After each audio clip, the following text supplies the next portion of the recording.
Retomando aí a nossa agenda, queria convidar o Dr. Marcos Sena, o diretor jurídico do Grupo CCR, e como a gente tinha comentado na parte da manhã, a ideia é trazer um pouco do ponto de vista, eu sei que aqui também nós temos a presença de algumas empresas também, mas eu queria que ele trouxesse um pouco da experiência prática, né, dele como comandante da área jurídica do Grupo CCR, que é um grupo grande, um grupo que já está também, né, Marcos, se expandindo também para os horizontes um pouco para fora do Brasil, e trazer um pouco dessa experiência. E a gente ouviu já bastante coisa na parte da manhã e algumas similaridades em relação ao que acontece aqui no Brasil e o que tem passado nos demais países, especialmente na Colômbia, Argentina.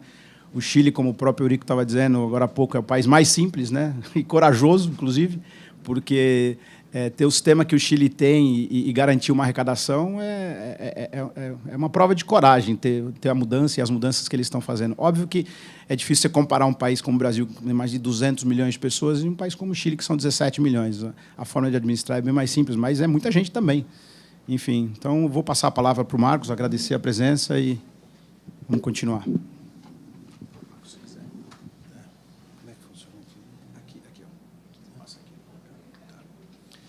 Boa tarde.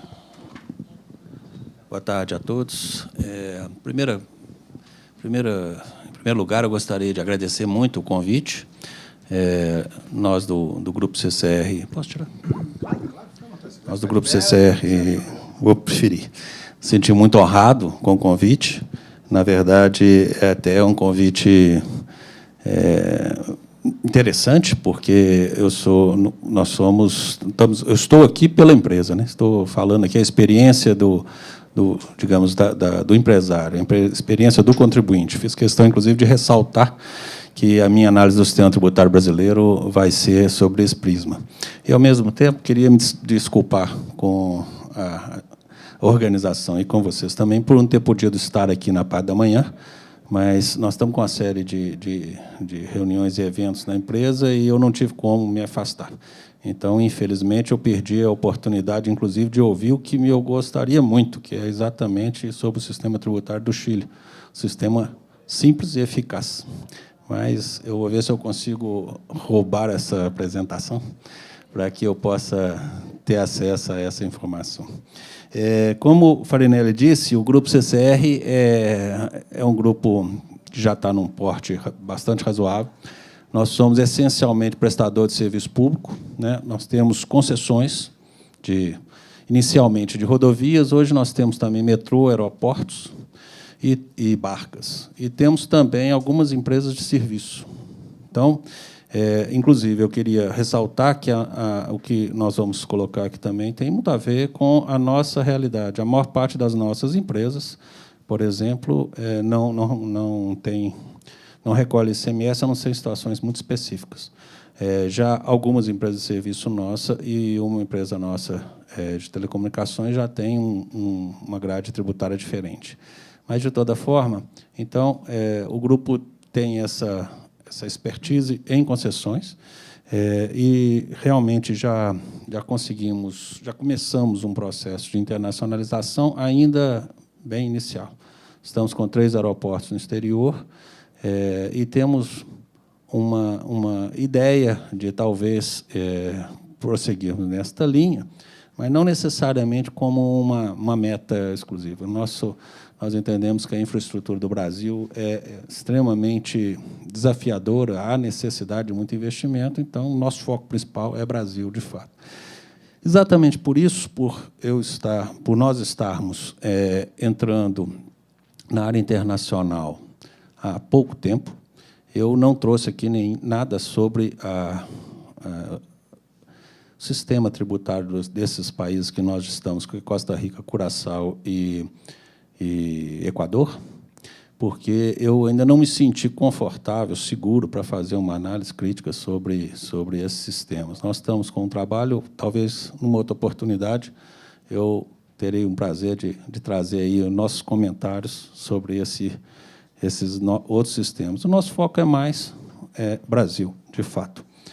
Então, começando aqui, eu queria primeiro também destacar o seguinte: vocês estão aqui num ambiente que vocês têm aqui visões acadêmicas, provavelmente colocadas de forma muito com bastante precisão, com alto nível de conhecimento. Eu não estou trazendo isso aqui. Estou trazendo aqui uma visão realmente de contribuinte, com base em pragmatismo, e apresentando, principalmente, questões novas e antigas. Eu não tenho aqui as respostas, né? Não cabe, não somos nós que vamos, as empresas é que têm as respostas. É natural. Nasce no meio acadêmico essa questão, e eu acho que é muito oportuno esse tipo de evento exatamente por isso, para que nós possamos suscitar esse debate. Cabe a nós, como empresas, convidados que fomos, gentilmente, apresentar aqui, no fundo, problemas. Nós estamos trazendo questões. E não são questões novas, infelizmente. Nós estamos com essa discussão já há muito tempo, e ela ainda continua atual, né? No Brasil, ainda se discute que se paga muito, que se a estrutura é injusta, a distribuição é ruim e as regras são muito complexas. Esse é o debate que se trava no Brasil já há muitos anos, praticamente desde a Constituição de 88, e nós, como empresa, não analisamos a questão de distribuição injusta, não manifestamos sobre isso, isso é uma questão mais de natureza realmente política, mas nós temos dúvidas quanto ao quanto se arrecada, a como se arrecada e a forma que isso é feito, né? Então, isso nos afeta. E, bom, essa discussão, como disse, é antiga. Nós temos uma complexidade técnica e operacional discutida já desde 88. Novidade, não é novidade esse debate. E, em suma, o que as empresas veem desse debate? Nós precisamos de fazer alguma coisa. O Brasil gasta demais para cumprir obrigações legais. O nosso sistema é muito complexo, além de ser injusto e também mal distribuído. E, recentemente, algumas medidas já foram feitas, é verdade, nós temos que reconhecer, mas são medidas de desonerações, medidas de alguns ajustes em tributos, que, a nosso ver, não são suficientes, elas não alcançam a real necessidade das empresas. Voltando a falar, nós estamos falando aqui daquela empresa que é contribuinte, né? Então, é sobre esta ótica. Então, as desonerações são úteis, são importantes, têm sido muito questionadas, os senhores sabem disso, por causa de alguns efeitos que elas podem causar, alguma distorção, inclusive, de mercado, mas elas não deixam de ser algumas iniciativas válidas. Está se pensando em alguma coisa, mas ainda, a nosso ver, um foco muito estreito. São medidas tópicas. E, então, no tocante à complexidade do sistema tributário, também não se espera, como o Farinelli, inclusive, destacou aqui, eu estava ouvindo e pensando exatamente isso, não se espera, nem se imagina que no Brasil você consiga ter uma estrutura tributária muito simples, né? A própria estrutura do Brasil, que é uma união de estados, a dimensão, a diversidade da economia, a grande população, tudo isso dificulta muito, praticamente inviabiliza qualquer solução simplista. Isso nós podemos, digamos, aposentar, para nosso ver. Nós não esperamos, não temos essa expectativa. Como empresa, seria ótimo, né? Porque nós teríamos uma forma muito mais simples e fácil de arrecadar, recolher os tributos e poderiam focar em outras coisas. Mas não temos essa expectativa, não acreditamos nisso. Acreditamos numa melhoria do sistema tributário, mas não necessariamente ao ponto do radicalismo, que pode ser até desejável, mas é muito difícil. Então, no caso do Brasil, ainda destacamos que vocês também têm essa percepção, o sistema tributário também ele tem sido, digamos, bypassado, né? A questão das contribuições, por exemplo, que tem recebido um destaque no sistema tributário absurdo, o que era para ser algo adicional está se tornando extremamente importante, relevante e fugindo da regra dos tributos. Nós sabemos por que isso acontece, é uma decisão de governo, mas lamentável no sentido que você complica ainda mais um sistema que, de per si, já não é simples, né? Então, nós tínhamos na Constituição uma estrutura tributária, na legislação tributária, uma estrutura complicada E, quando você faz uma distorção como essa, você cria uma série de novas questões e novas dificuldades de cada uma dessas contribuições que estão se tornando tão importantes aí no sistema brasileiro. Então, você incrementa uma complexidade que já é razoável. Agora, a questão principal é que complexidade traz custos. Nós estamos falando aqui, ressalto, pela empresa, complexidade é custo. No fundo, é isso, né? Você vai postergar a curva de investimento, você tem gastos internos mais elevados do que você devia e também preocupações com o investimento. Esse que é o ponto. Você, por exemplo, no caso das empresas estrangeiras, inclusive, cabe uma análise comparativa e há uma rejeição a essa complicação, né? Porque, para nós que somos daqui, já praticamente absorvemos esse sistema quase que na pele pelo dia a dia. Agora, a pessoa que vem de fora, o investidor de fora, essa complexidade brasileira é absurda. E não há razão para isso, né? Não precisamos de ir para o excesso do simplismo, mas também não tem sentido manter uma estrutura tão complicada. Então, portanto, as empresas estrangeiras fazem uma análise comparativa e nós, que somos brasileiros, as empresas brasileiras, elas sofrem um efeito disso. Tanto o efeito do custo do dia a dia, do custeio de manter essa estrutura para acompanhar essa legislação tributária, quanto do próprio efeito disso nos investimentos, né? Então, a gente vê incidência de tributo sobre tributo, incidência de tributo sobre aporte do governo. Você recebe um aporte do governo para poder participar de uma obra pública, né? Ela é parcialmente financiada pelo governo via aporte, é tributado. Então, você fica sem... quer dizer, por que isso? Essa é a questão, né? Falta uma análise de fundo. Então, a nosso ver, essa complexidade traz custos. Esse cumprimento das normas, só o mero cumprimento, já exige que as empresas tenham um aparato mais significativo, tem estruturas, tem sistemas, tem treinamento constante, porque a mudança também é contínua, não há uma estabilidade de regras. A emissão de normas tributárias no Brasil é muito intensa, quem milita com isso sabe muito bem. Temos a complexidade intrínseca da norma, do tributo, e, ainda para complicar, nós temos um ponto aqui que talvez para nós que somos operadores de direito, não sintamos tanto, mas para o dia a dia da empresa é significativo, que é a complexidade da redação da norma. A norma tributária é uma norma do Brasil, a norma tributária ela é difícil de entendimento. Não é uma norma clara que qualquer contribuinte, qualquer pessoa, qualquer cidadão leia e entenda. E esse devia ser o objetivo da norma. Esse é o objetivo das normas legais, né? As normas têm que ser compreensíveis ao cidadão comum. As normas tributárias do Brasil primam pela complexidade. O que causa? Isso causa dificuldades. Além do risco do equívoco, da interpretação errada, você tem a demora do entendimento. Eu sei de um caso, não fomos nossa empresa, mas uma outra empresa do mesmo ramo participar de uma licitação e apresentou uma proposta com base numa interpretação decorrente de uma alteração tributária e que depois se revelou equivocada. Isso dá um impacto no contrato dela até o fim da concessão. Mas por que isso? Um erro excusável. Era realmente possível aquela interpretação, mas estava errada. Só que essa percepção do equívoco só aconteceu após a apresentação da proposta, então se tornou imutável, não há mais o que fazer. Vai ter que conviver com isso no decorrer de todo o contrato, pela complexidade da redação da norma, né? Então, talvez pareça algo mais singelo, falar, não, o nosso problema é um problema essencial, nós temos que cuidar dos tributos, da estrutura tributária. Com certeza, mas também temos que estar atentos a isso.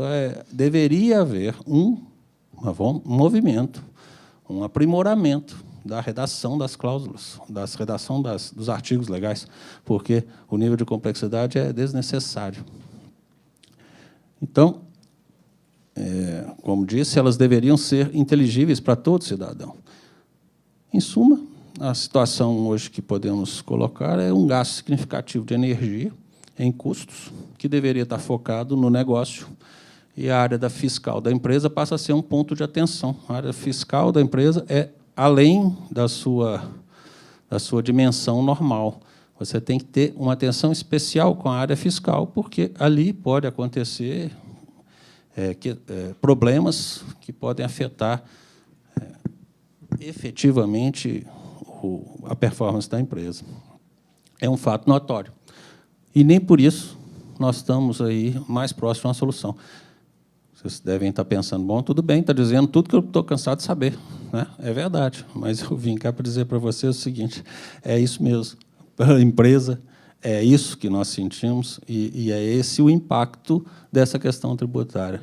A discussão acadêmica é interessante, é importante, mas o intuito é exatamente mostrar que ela tem efeitos diretos no custo e, em última análise, no bolso nosso mesmo, porque todo custo é repassado, seja para tarifa, seja para preço. A questão, analisando agora 3 aspectos rapidamente sobre a questão fiscal, eu vou falar minimamente sobre a nossa opinião sobre todos os 3. No tocante à fiscalização, o que hoje nós temos no Brasil é uma melhoria significativa da fiscalização. A fiscalização evoluiu muito. Ela está tentando sistematizar no sistema digital mesmo, colocar tudo o que ela pode no âmbito da digitalização, da internet, quando possível, quando não, de outra forma. E esse intuito é uma diminuição, o intuito é a diminuição de custos e melhoria da sua eficiência, ou seja, verdadeiros padrões privados. Então, ou seja, a fiscalização melhorou muito, o que é muito bom, tá? Só que não altera a estrutura tributária, ela não aumenta, além de não alterar a estrutura tributária, gera um aumento de obrigações complementares, porque a cada programa desse, eles não se contentam em pedir a mesma coisa, eles pedem a mesma coisa com mais isso, mais aquilo, mais aquilo, mais aquilo. Então, ou seja, nós estamos produzindo aí muito mais informações com menores prazos, precisamos de ter um aparato de coleta digital mais complexo, né? Você tem que se ajustar para poder rodar aquele sistema, para poder preencher aquelas informações. Aparentemente, fala-se, bom, sistematizando vai facilitar. Está facilitando, sim, de fato, para a Receita, não para a empresa. Então, ou seja, uma visão somente interna, mas eles não reconhecem essa mesma necessidade da empresa. E aí o que acontece? A empresa não tem facilidade para simplificar seus processos. Por quê? A complexidade é crescente, cada dia uma nova alteração. E essas alterações são tópicas. Você não tem um grande movimento de ajuste. Por exemplo, se nós tivéssemos um trabalho feito pela Receita Federal de ajustar, transformar toda essa forma de fiscalização para a parte digital, de uma vez montasse um complexo, um pacote, e você, então, investiria nisso, nesses sistemas, nesses controles, prepararia seu parque, prepararia suas pessoas, e tudo bem. E aí o assunto estaria encerrado e você teria uma estabilidade. Mas não, constantemente você tem SPED contábil, você tem SPED fiscal, você tem o e-social, você tem uma série de outras questões. Todo dia tem um novo programa. E aí você tem que contratar assessoria, porque você não tem pessoas sobrando na sua empresa para fazer esse trabalho adicional. Então, você tem que contratar assessoria, você tem que movimentar toda uma estrutura para um projeto de implantação, que são meses de trabalho, aí você completou um trabalho. Ótimo. Então, a parte de determinado tributo está resolvida.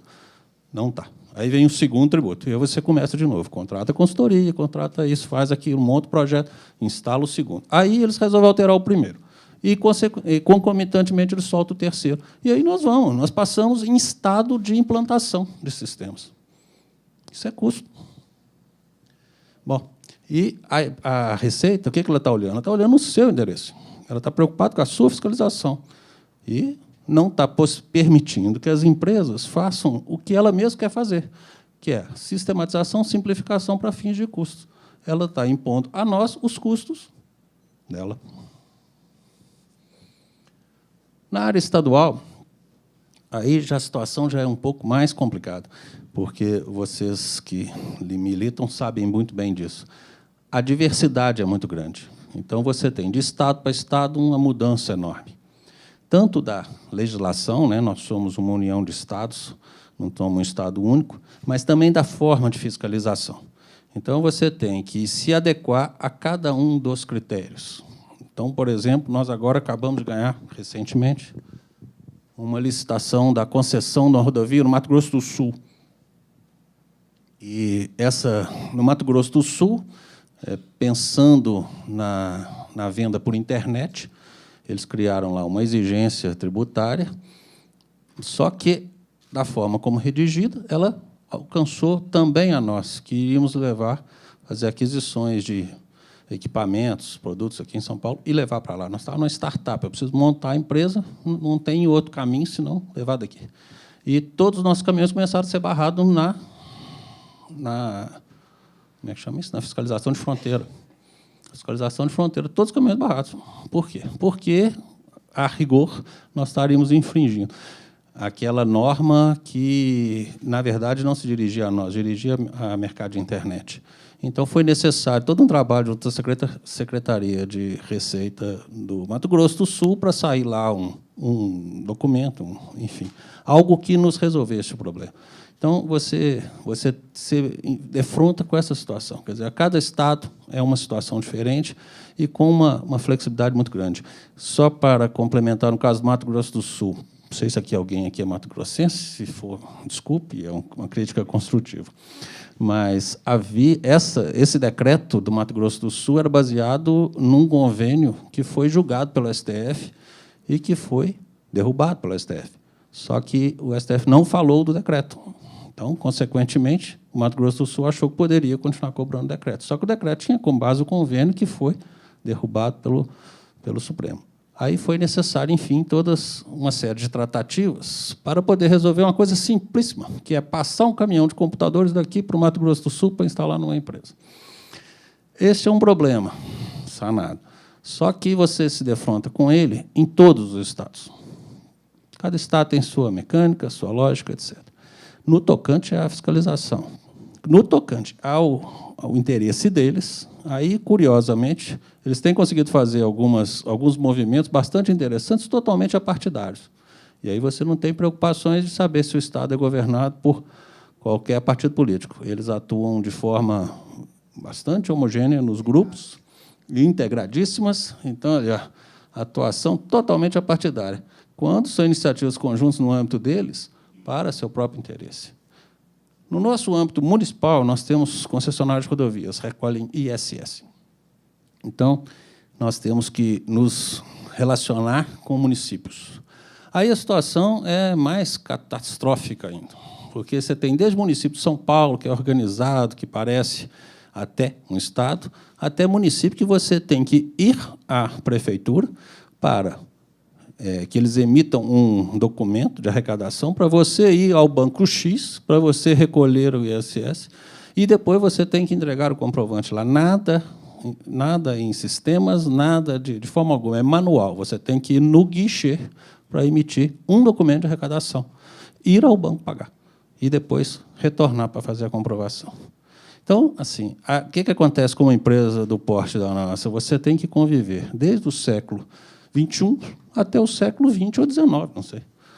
Você tem que se preparar para tudo isso. Você chega a ter que ter alguém que vai pegar um carro ou um veículo qualquer e ir à prefeitura, não sei quantos quilômetros, para emitir um papelzinho para trazer para cá para poder pagar, porque também ele não vai com dinheiro no bolso. A empresa tem controle, isso não funciona. Né? Então, você tem que... Ele vai lá buscar a guia, ele volta aqui, faça o pagamento, leva-se a guia. Ao mesmo tempo que você tem que conviver com os projetos mirabolantes da Receita Federal, que você tem que colocar tudo lá dentro, tudo digital, etc. Então, assim, nós estamos em 2 séculos diferentes. Bom, além disso, o que nós precisamos, então, acontecer? Precisa haver Precisamos de um aperfeiçoamento necessário daqueles que estão no século XX ou XIX, não sei, e, ao mesmo tempo, uma interlocução mais capacitada com essas pessoas. Outra dificuldade que nós encontramos, até no âmbito estadual, dependendo dos estados, a gente também encontra, que é a questão da interlocução mesmo. Você, no âmbito federal, às vezes você tem uma interlocução muito boa, mas aí é reticente, você tem dificuldades para chegar. Agora, no âmbito do município, você tem facilidade de encontrar o secretário de Fazenda sem o menor problema. Por outro lado, a conversa é uma conversa mais complicada, porque a compreensão técnica é muito baixa, não há profissionalismo nas prefeituras. Então, você se defronta com uma dificuldade que é, na verdade, banal, né? Quer dizer, você precisa de alguém que entenda o que eu estou falando, uma interlocução razoável. E até isso a gente não tem. Se eu estou horrorizando os estrangeiros, fique tranquilo, nós temos coisa boa também. Tem Catarata do Foz do Iguaçu, tem Rio de Janeiro, tem litoral. Né? Sistema tributário é ruim. Bom, na estrutura sancionatória, nós temos, pensando em sanções, né? Na parte do judiciário, é fato público e notório um despreparo bastante sensível. Não de todos os juízes, claro. Tem uns que são extremamente preparados. Normalmente são pró-fisco, 90% deles. Então, aquele que é preparado, normalmente é pró-fisco. Aquele que não é pró-fisco, ele também não entende. Não gosta de causa tributária, o tema é árido, ele não entende daquilo. Se você vai despachar, é um Deus nos acuda. A sensação que ele dá é que ele fala assim, pega esse processo, não leva embora. Então, a vontade que dá é realmente você... Bom, enfim, o que há necessidade, então? Nós temos que reforçar, porque é interessante para nós, o órgão paritário, fisco e contribuintes, o antigo Conselho de Contribuintes ou os equivalentes. Né? Esses órgãos paritários são muito interessantes, no sentido que você tem um mecanismo reconhecido, ele é parcialmente superior à atuação judicial em tese, porque são pessoas do ramo. Quem está nesses conselhos, normalmente, são pessoas que têm fluência com o tema. Então, não acontece aquela sensação do juiz que não entende o que você está falando, né? Ou tem dificuldade ou uma verdadeira rejeição a se mergulhar num tema tributário. Consideram um tema tributário difícil e se afastam. No conselho, não. As pessoas que estão ali, elas têm domínio daquilo, elas têm convivência com aquilo. E as decisões são, então, portanto, referências. Né? Você pode ter decisões disso. Por outro lado, qual que é o problema desses órgãos paritários, principalmente nos últimos tempos? Ele não pode refletir a composição. Né? Então, se todo membro de conselho votar de acordo com a indicação dele, nós já sabemos o resultado de todos os problemas. Né? E, atualmente, o que a gente está vendo é isso. Né? O que a gente tem sentido é uma dificuldade muito grande. Por quê? Porque a tendência dos representantes do fisco votarem pró-fisco. E aí acaba que os representantes do contribuinte tendem a votar para o contribuinte para, pelo menos, igualar. Mas não adianta. Então, ou seja, nós não podemos deixar os órgãos paritários cair neste problema. O órgão paritário não é anexo da fiscalização. Ele tem que ter membros capacitados para debate, pessoas que dominam a situação, o assunto e têm condição de debatê-lo. Tem que ter ambiente de neutralidade para que as decisões sejam efetivamente parâmetros de interpretação. Talvez aí algum dos colegas fale, meu Deus, conselho é horrível, né? Pois é, não é grande coisa, mas é melhor do que o judiciário, a meu ver.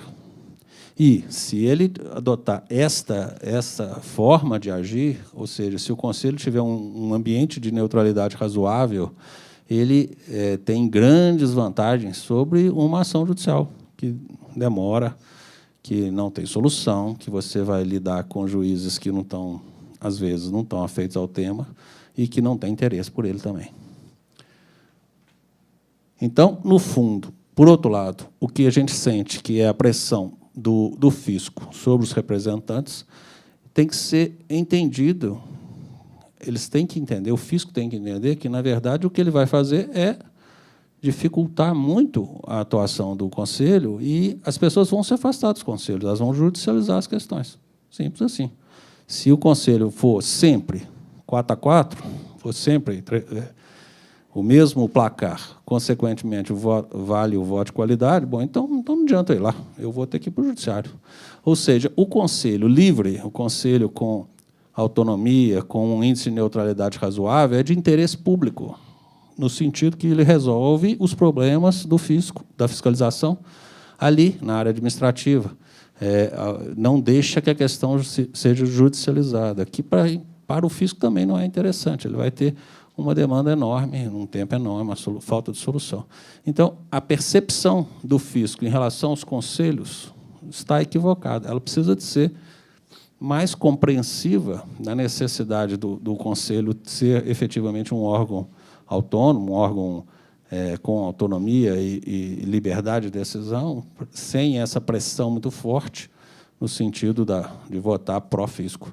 Nós temos que isso tem que ser novamente relembrado ao fisco para que ele entenda que, no fundo, é interesse público que aquele órgão seja assim, para que aquele órgão, então, possa exercer sua atividade e ser demandado. Senão, o que vai acontecer é a judicialização. Bom. E aí nós chegamos na história da reforma tributária. Nós temos 3 consensos no Brasil: a reforma tributária, a reforma política e reforma trabalhista, né? Regras trabalhistas. Todo mundo concorda que a legislação trabalhista é defasada, todo mundo concorda que a estrutura política do Brasil não funciona, aquela quantidade enorme de partidos, e todo mundo concorda que a questão tributária precisa de uma reforma. São os 3 consensos do Brasil. Só que só para aí. O consenso vai só até esse ponto. Precisamos de uma reforma. Daí para frente, ninguém se entende, não há entendimento comum. As medidas recentes são, como nós falamos, insuficientes em termos estruturais. Não é que sejam ruins, elas são boas na medida que elas são feitas sem distorções. Não temos nada contra a desoneração tributária de quem quer que seja. O problema é se preocupar com a distorção que ela pode causar. Então, a ideia não é ruim, a forma talvez precise de um aperfeiçoamento. Mas nós precisamos de uma alteração significativa. Na carga tributária total, mas isso passa por uma discussão extremamente complicada, que é a discussão sobre o tamanho do Estado e a eficácia dele. O Estado do Brasil hoje é grande e ineficiente, literalmente um paquidé, né? É enorme, gasta demais, consome muito e o nível de eficiência é baixo. Por outro lado, sendo assim, demanda recursos. E eu estou falando do Estado, não só da União. Os Estados também, os municípios, é a mesma coisa. A estrutura brasileira é mal montada.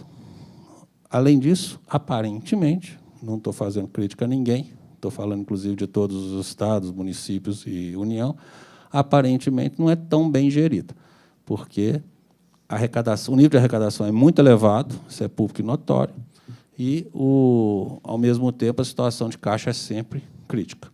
Alguma coisa está errada aí.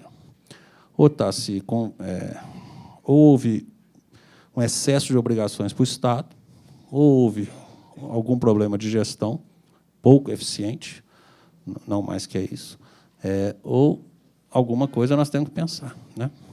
Então, nós temos que analisar esses 3 pontos. A discussão sobre a carga tributária, que acaba discutindo o tamanho do Estado, discussão sensível. A forma, a grade tributária é complicada, vocês sabem disso detalhadamente, melhor do que eu até. E a estrutura de arrecadação, que precisa urgentemente de uma simplificação, como nós estamos falando. Consequentemente, vamos agora para as dificuldades disso. Nós temos um problema de caixa dos entes federativos. Pensando nas obrigações diretas, aí, sem cumprir vantagens adicionais, eles literalmente não têm como fazer essa reforma. Todos eles têm dificuldades de caixa. Total aversão dos estados, Estado lato sensu, né, Estado, União, etc., ao risco com a sua arrecadação. Todo mundo concorda com a mudança, desde que seja para aumentar a arrecadação.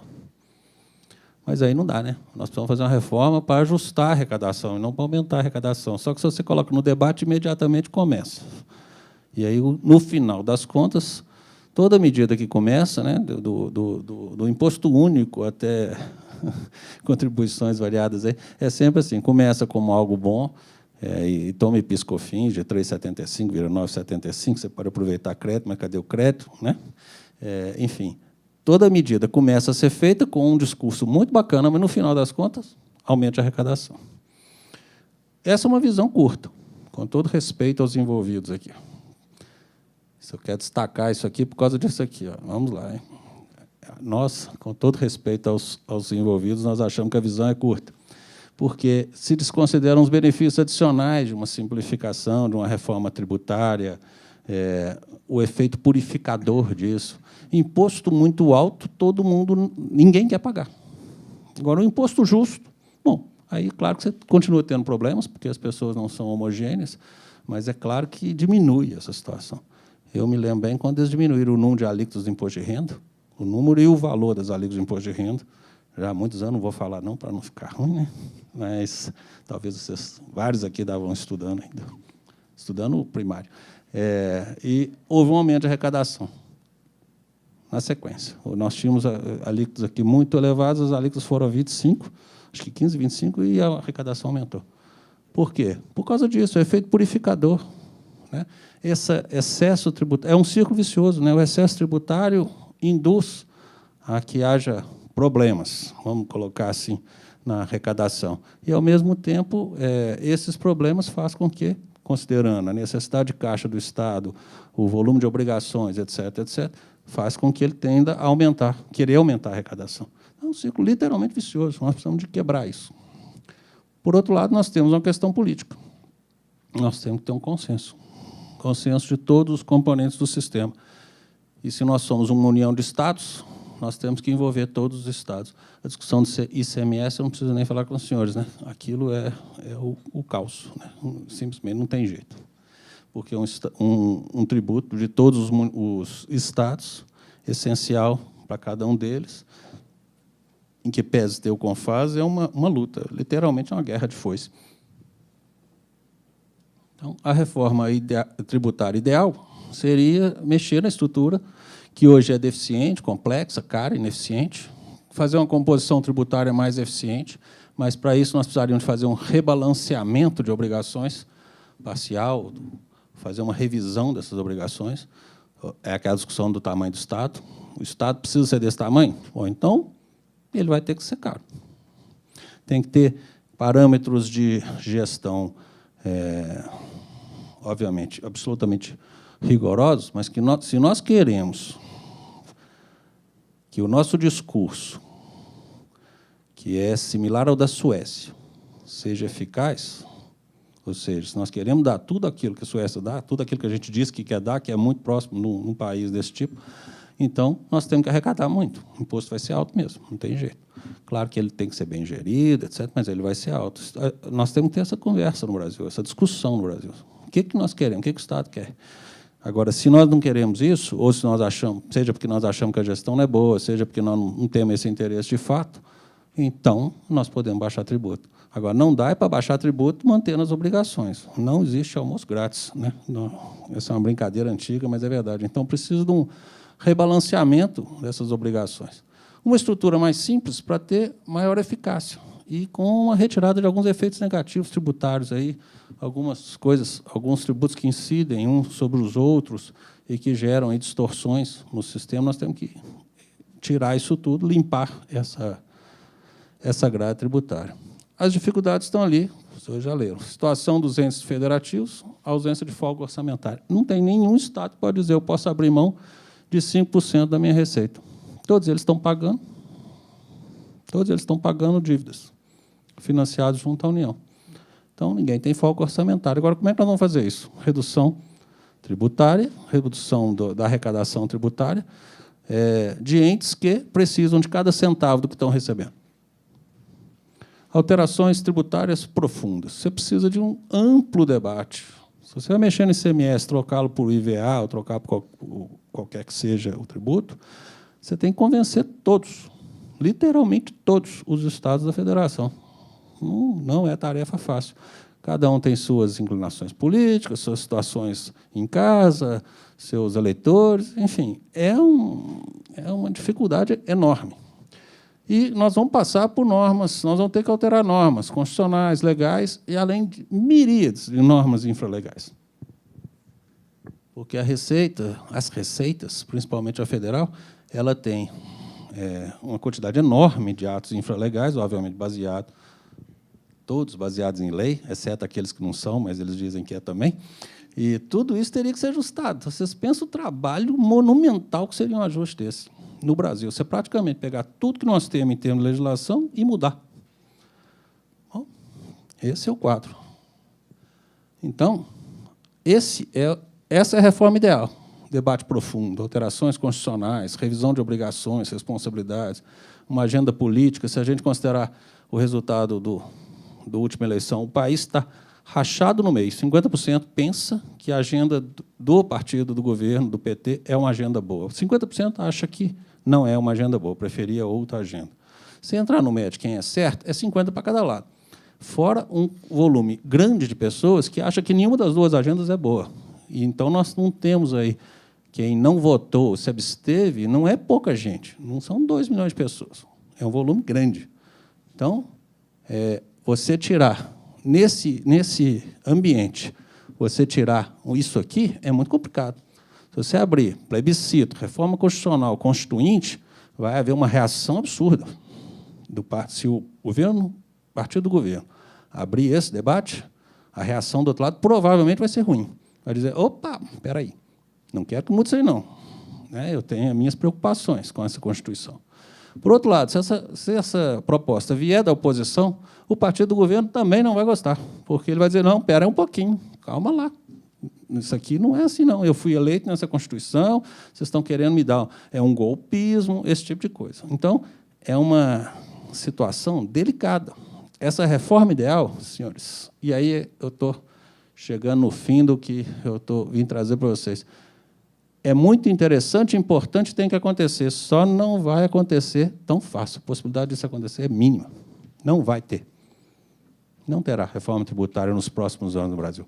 Enquanto o Brasil não se harmonizar, no dia que nós nos harmonizarmos internamente, que nós tenhamos aí 70%, não digo num partido, não, mas 70% da população com um alinhamento político aproximado, muito próximo, pode até ser oposição, mas pensa igual, e nós tivemos só 30% aí de pessoas que pensam ligeiramente diferentes, mas são passíveis até de convencimento, se você fizer um trabalho de explicação razoável.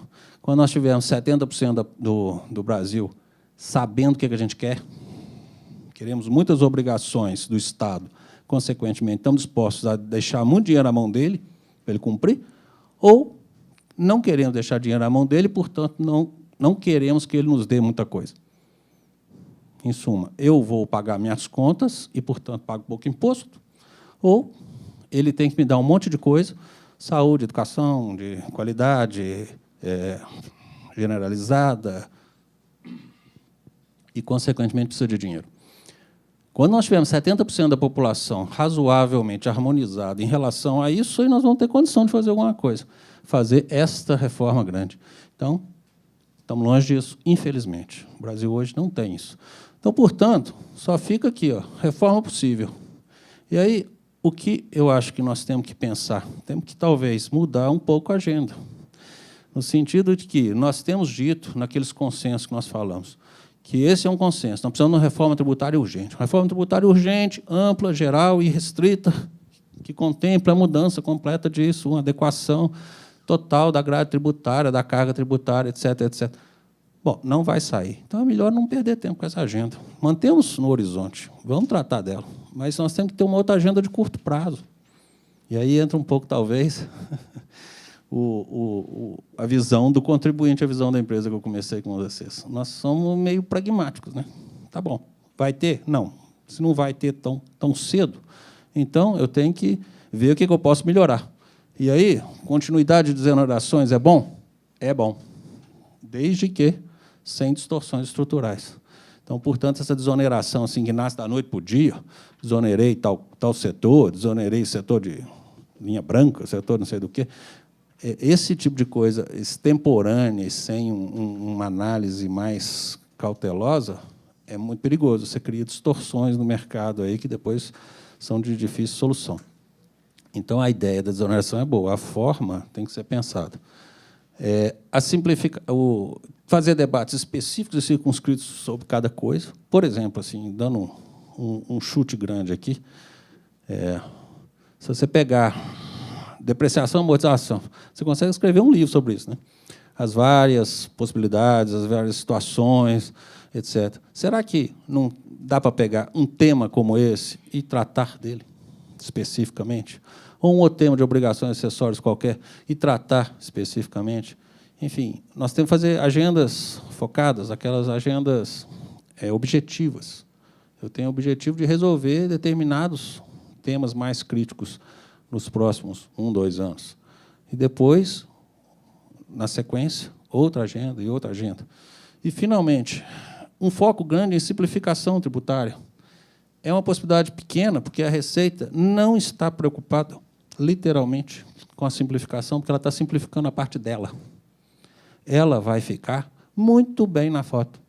Ela vai ter a nossa vida, das empresas, das pessoas, a um toque de teclado.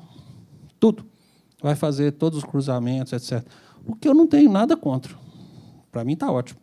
Só que ela tinha que pensar, também nos ajudar, que nós queríamos chegar numa situação parecida. Nós queríamos ter a coisa também mais sistematizada, mais organizada, de forma que o nosso setor fiscal da empresa não fosse um setor tão grande, tão delicado, porque as empresas, por exemplo, pelo menos a nossa funciona assim. Nós temos muita gente no setor fiscal, mas nós temos também muitos escritórios que nos auxiliam. Então, se você somar todas as pessoas envolvidas no processo, internos e externos, o setor fiscal é um setor imenso. Tem sentido aquilo. Então, nós queríamos que a Receita percebesse isso. Quer fazer o trabalho dela, ficar fácil para ela? Ótimo, é uma iniciativa louvável, ela está aplicando aquilo que nós defendemos. É uma visão de iniciativa privada, literalmente. Ela está gerindo a arrecadação tributária como nós geriríamos. Então, está ótimo. Agora, ela precisa de entender que nós também precisamos fazer a mesma coisa. Então, nós precisamos ter alguma simplificação para que nós possamos ter sistemas melhores, não tenhamos que, cada hora, ter um sistema para atender determinada demanda. O nosso ERP, nosso sistema central, ele seja organizado uma vez só. Cada vez que eu preciso mexer naquele sistema, eu tenho que abrir um projeto, são meses para ajustar, para mudar o sistema. Enfim, tudo são custos e custos e custos infinitos. Então, já me falei sobre isso, mas é porque o tema me incomoda sobremaneira. E aí, então, nós precisamos que a Receita compreenda isso, e não vai ser fácil, porque ela não está preocupada, porque ela está ficando muito bem. Ela está ficando com tudo muito bonitinho. Mas nós temos que abrir uma agenda para que a Receita entenda que nós precisamos disso. Consequentemente, ela tem que nos apoiar nisso. Nós temos que conseguir trazer para a mesa de debate, e aí é nessa linha que eu disse. A possibilidade é pequena, mas é possível, uma reforma possível, específica, circunscrita em alguns assuntos, porque, infelizmente, a reforma que nós merecemos, nós temos que, primeiro, fazer o debate. E o debate passa por uma questão filosófica complicada que nós não temos condição de resolver agora. E, se nós formos sem essa discussão filosófica, o debate se inviabiliza. Ele vai se polarizar, vai ficar 50-50, não vai ficar bom. O que pode acontecer de pior? O debate inicia e, depois, a solução que vem é uma solução pró-fisco, porque é o que tem mais força. Então, isso a gente não pode deixar. Esse debate é um debate que passa por uma filosofia mesmo, aquilo que a gente está falando. E nós precisamos, então, ter essa cautela. Abrir um debate profundo hoje no Brasil é complicado. Então, talvez, o nosso negócio seja isso, reforma possível. Esse é o meu ponto. Então, espero que tenha trazido para vocês aí a visão da empresa. É muito, talvez, pragmática para quem é somente operador de direito e tudo, e entenda o assunto sob um prisma mais amplo, de que realmente a estrutura precisa de um ajuste mais profundo, etc. E eu concordo com ela. A nossa questão é muito mais assim. Em não sendo possível, a curto prazo, isso, nós vamos ficar nesse debate, vão ficar nesse debate do debate, quer dizer, eu vou debater, não vou debater, eu vou abrir, não vou abrir, vou mexer, eu vou fazer a reforma, não vou, que é como nós estamos há 15 anos. Então, será que não é melhor nós mudarmos para umas agendas táticas e concentrarmos em alguns ajustes mais sensíveis? Claro que isso passa por um trabalho, aquilo que eu falei lá no início, uma visão acadêmica mesmo, porque aí não é a empresa que vai ver isso, porque a empresa, se for participar desse debate, ela tem um viés, obviamente, ligado à sua atividade. Então, no âmbito acadêmico, é que, se essa ideia vingasse, teria que haver esse debate para se identificar quais são os pontos mais sensíveis, o que mais nos incomoda. E aí nós tentávamos fazer uma agenda para enfrentar este problema, porque talvez aí a gente consiga. A nós incomoda muito simplificação, ou melhor, a complexidade, né? Nós gostaríamos muito da simplificação, porque seria isso que nós estamos falando, redução de custo, facilidade, maior até, digamos, menos possibilidade de erros e de problemas e de autuações, essa coisa toda. Então, a simplificação nos ajudaria muito. Mas, no debate acadêmico, se outro for detectado, tudo bem. O importante é que tenha assim, manobras táticas. Nós estamos assim, na discussão estratégica já há alguns anos, que é a grande reforma, e talvez nós tivéssemos já feito umas agendas táticas há algum tempo, nós tivéssemos hoje uma situação um pouco melhor, no dia a dia, no prático, no pragmático. Então, essa que é a mensagem aí para vocês, que é a nossa visão. Nós gostaríamos muito de melhorias profundas, nos contentamos com melhorias pequenas, enquanto as profundas não vierem. Muito obrigado.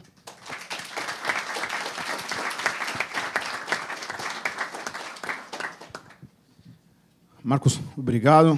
Eu acho que o objetivo nosso de chamar o Marcos Sena aqui, eu acho que ele foi mais do que cumprido, pelo menos eu vi pelas expressões das pessoas.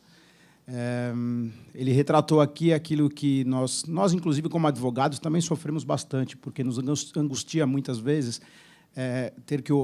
ter ouvir o pedido dos nossos clientes em dar uma opinião. Nós damos a nossa opinião, mas nem sempre a nossa opinião ela pode ser assim tão objetiva, porque ela passa um pouco por interpretações, e uma coisa que o Marcos falou é que a norma ela é de difícil interpretação, ela é complexa. Nós estamos com um caso agora no escritório recente, que, por conta do refis, um cliente que pagou a antecipação lá dos 30%, por conta do formulário que não foi entregue no dia X, ele pode estar sendo visto a excluir, por conta de uma norma que foi uma norma infralegal, que foi imposta pela Receita, ele quitou a obrigação tributária dele, pagando antecipadamente, e, por conta de uma redação, de uma portaria da Receita Federal, ele pode estar em vias de ser excluído de um programa de parcelamento. Então, a norma, de fato, ela é difícil, ela é de difícil compreensão, inclusive para nós, advogados, porque ela te dá diversas interpretações.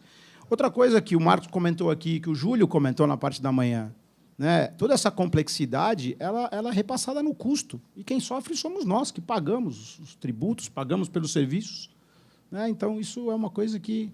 E, por último, o Eurico um dos nossos amigos da Colômbia nos pediu uma recomendação de um livro sobre política fiscal, né, Eurico? E eu e o Eurico estávamos tentando lembrar alguém que escreveu sobre isso. E não conseguimos lembrar.